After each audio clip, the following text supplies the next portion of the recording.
Video तक पहुंचे हैं तो यकीन मानिए ये कोई इत्तेफाक नहीं है, बल्कि अर्श वाले का बुलावा है। शायद आपका रब आज आपसे बात करना चाहता है। शायद वो आपके दिल की उस वीरानी को भरना चाहता है जो सालों से आपको चैन से सोने नहीं देती। आज की ये गुफ्तगू महज एक वीडियो नहीं है, बल्कि आपके डूबते हुए दिल के लिए एक सहारा है।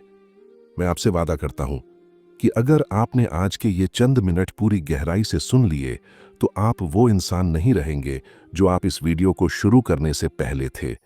आपका दिल तड़प उठेगा, आपकी रूह रोने लगेगी और आपको पहली बार यह महसूस होगा कि सुकून का वो समंदर जिसके लिए आप दर दर की ठोकरें खा रहे थे, वो तो आपके अपने सीने के अंदर ही छुपा हुआ था। दुनिया की इस भीड़ में हम सब अकेले हो चुके हैं।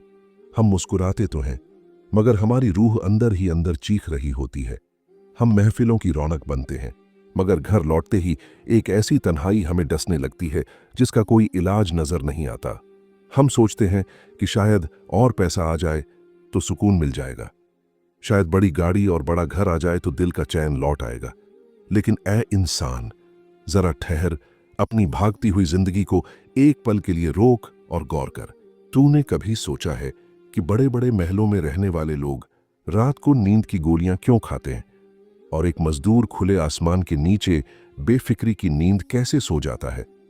यहीं से वो राज शुरू होता है जिसे अल्लाह के वलियों ने समझा और दुनिया को बताया।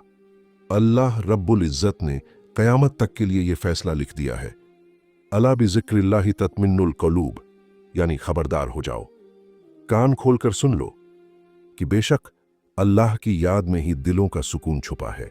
इस आयत की गहराई में उतरकर देखो तो रूह कांप जाती है। अल्लाह ने यहां यह नहीं कहा कि सिर्फ इबादत से सुकून मिलेगा, बल्कि कहा कि मेरी याद से सुकून मिलेगा।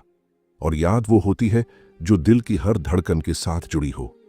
जब एक बच्चा अपनी मां से बिछड़ जाता है तो आप उसे दुनिया का बेहतरीन खिलौना दे दें, मगर वो और जोर से रोने लगता है। उसे न मीठी चीज चाहिए न खिलौना चाहिए, उसे तो बस अपनी मां की गोद चाहिए। ऐ इंसान, तेरी रूह भी उस बिछड़े हुए बच्चे की तरह है जो अपने रब से बिछड़कर इस दुनिया के मिट्टी के खिलौनों में सुकून ढूंढ रही है। तू इसे गाड़ी दे दे, तू इसे बंगला दे दे, तू इसे पूरी दुनिया की दौलत दे दे, ये रूह तब तक तड़पती रहेगी जब तक इसे अपने रब की याद की गोद नहीं मिल जाती। तू खिलौनों से दिल बहला सकता है, मगर सुकून सिर्फ और सिर्फ अपने मालिक के पास ही पाएगा। हमारे नबी करीम सल्लल्लाहु अलैहि वसल्लम ने फरमाया कि जिस दिल में अल्लाह की याद नहीं, वो उस घर की तरह है जो उजड़ चुका हो, जहां सिर्फ वीरानी और खौफ का बसेरा हो। सहाबा ए किराम की जिंदगी का वो आलम था कि हजरत अब्बू बकर सिद्दीक रजी अल्लाहु अन्हु जब जिक्र ए इलाही में डूबते थे तो उनके सीने से जलते हुए गोश्त की खुशबू आती थी। ये उनके दिल की जलन थी, ये उनकी रूह की तड़प थी जो अल्लाह की मोहब्बत में जलकर कुंदन बन चुकी थी। हजरत बिलाल रजी अल्लाहु अन्हु पर जब जुल्म के पहाड़ तोड़े जाते थे तो वो मुस्कुराते थे। लोगों ने पूछा कि बिलाल, ये कैसा जादू है कि कोड़े तुम्हारी पीठ पर बरस रहे हैं और चमक तुम्हारी आंखों में नजर आ रही है? आपने तड़प कर कहा था, तुम्हें कोड़ों की तकलीफ दिख रही है, मगर मुझे उस रब की याद की वो लज्जत मिल रही है जिसके सामने कायनात की हर तकलीफ छोटी पड़ जाती है। आज हम सब बीमार हैं, मगर हमारा इलाज हकीमों के पास नहीं है। हमारी बीमारी ये है कि हमने अपने दिल के दरवाजे दुनिया के लिए खोल दिए और अपने रब की याद को बाहर खड़ा कर दिया। हमने इंसानों से उम्मीदें लगा ली, हमने पैसों को खुदा बना लिया और फिर हम शिकायत करते हैं कि सुकून नहीं है। मेरे दोस्त, याद रख, जब तक तू इस फानी दुनिया के पीछे भागेगा, ये तुझे थका देगी, ये तुझे तोड़ देगी और आखिर में तुझे अकेला छोड़ देगी। मगर तेरा रब वो है जो तब भी तेरे साथ था जब तू कुछ नहीं था, और तब भी तेरे साथ होगा जब तेरे अपने तुझे कब्र की मिट्टी के नीचे दबाकर लौट आएंगे। आज की ये घड़ी चीख चीख कर कह रही है कि वापस लौट आओ अपने मालिक की तरफ। सजदे में गिरकर एक बार कह तो सही कि या अल्लाह, मैं हार गया, मैं थक गया, अब मुझे संभाल ले। मैं यकीन दिलाता हूं कि उसी पल तेरे दिल पर सुकून की वो ओस गिरेगी कि तू रो पड़ेगा और तेरी रूह झूम उठेगी। मेरे अजीज दोस्तों, अब हम उस रूहानी गहराई की तरफ कदम बढ़ा रहे हैं जहां पहुंचकर दुनिया के बड़े बड़े बादशाहों ने अपने ताज मिट्टी में मिला दिए और फकीरी इख्तियार कर ली। अक्सर लोग सवाल करते हैं कि वो याद दिल में उतरती कैसे है, वो कौन सा राज है जो अल्लाह के वलियों को मिल गया, जिसकी वजह से वो हर हाल में मुस्कुराते रहे। सुल्तानुल औलिया हजरत गौस ए आजम शेख अब्दुल कादिर जिलानी रहमतुल्लाह अलैह फरमाते हैं कि ए इंसान, तेरा दिल एक आईना है और दुनिया की मोहब्बत उस पर जमी हुई गर्द है।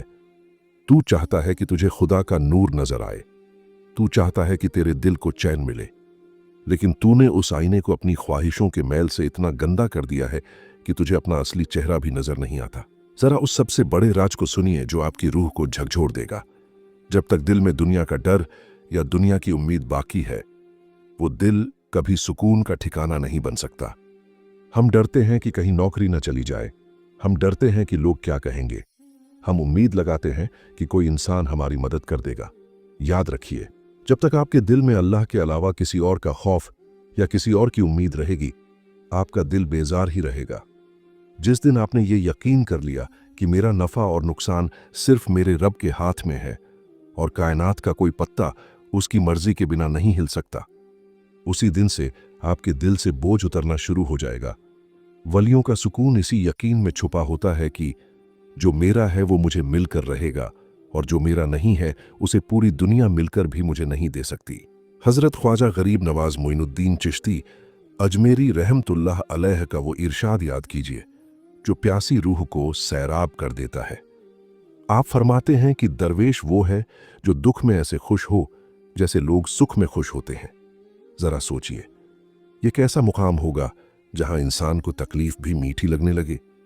ये तब होता है जब बंदा अपने मालिक की रजा में राजी हो जाता है, जब आपको ये महसूस होने लगे कि ये दर्द देने वाला भी वही है जो मुझसे 70 माओं से ज्यादा मोहब्बत करता है, तो फिर वो दर्द दर्द नहीं रहता बल्कि महबूब का भेजा हुआ एक तोहफा बन जाता है। क्या हमने कभी इस अंदाज में सोचा? हम तो छोटी सी परेशानी आने पर अपने रब से शिकवा करने लगते हैं। हम कहने लगते हैं कि या अल्लाह, मेरे साथ ही ऐसा क्यों हुआ। यहीं हम सुकून खो देते हैं।